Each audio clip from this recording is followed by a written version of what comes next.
అందరికీ నమస్కారం.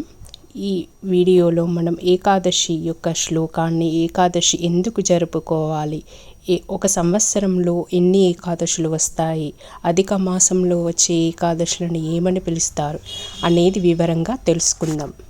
మొదటగా ఏకాదశి శ్లోకం. నమస్తే జ్ఞానరూపాయ జ్ఞానదాయ నమోస్తుతే నమస్తే సర్వరూపాయ సర్వసిద్ధిప్రదాయిని.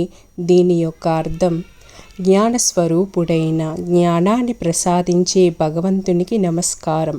సమస్త రూపాలలో ఉన్న అన్ని శుభ ఫలాలను ప్రసాదించే పరమాత్మకు నమస్కారం. ఒక చంద్రమాన సంవత్సరంలో సాధారణంగా 24 ఏకాదశులు వస్తాయి.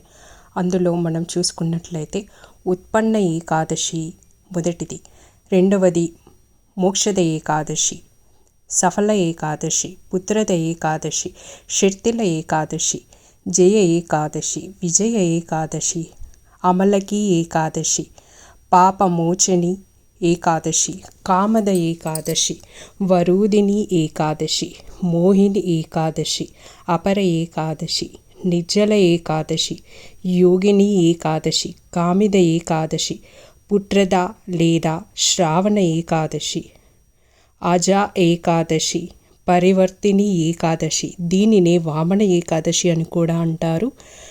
తర్వాత ఇందిర ఏకాదశి, పాపాంకుశ ఏకాదశి, రామ ఏకాదశి, ప్రబోధిని ఏకాదశి.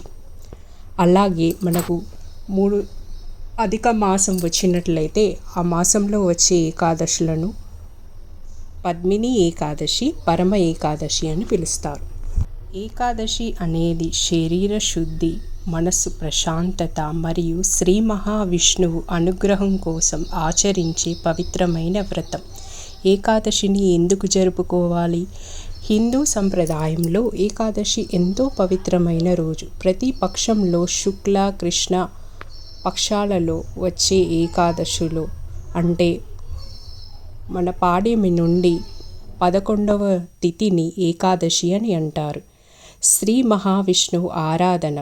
ఏకాదశి రోజున ఉపవాసం చేసి విష్ణువుని పూజిస్తే విష్ణుమూర్తి అనుగ్రహం మనకు లభిస్తుంది. పురాణాల ప్రకారం ఏకాదశి వ్రతం చేయడం వల్ల పాపాలు తొలగి పుణ్యం లభిస్తుంది. ఉపవాసం వల్ల ఇంద్రియ నియంత్రణ, ఏకాగ్రత, ఆధ్యాత్మిక చింతన పెరుగుతాయి. ఉపవాసం చేయడం వలన జీర్ణ వ్యవస్థకు